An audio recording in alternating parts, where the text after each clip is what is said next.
PUBG Mobile FOV slider setup. How to change third person FOV angle in PUBG Mobile.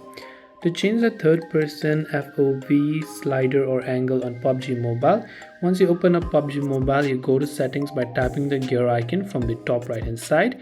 Here under controls tab, you can make sure you're under basic controls, and here under scope settings you can see various camera rotation settings, or under advanced controls also you could be able to find all of these particular options right here, right? So assist features and everything.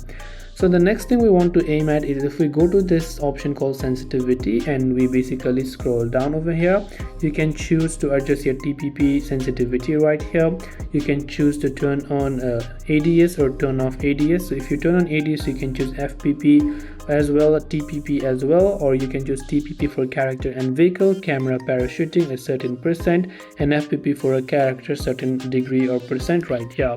So after you have that sorted, you will then be able to go ahead and then basically change the third person FOV angle in PUBG Mobile. So hope this video helped you out. If you have got any further questions, feel free to leave them down below. Thanks for watching till the very end, and see you soon in the next video.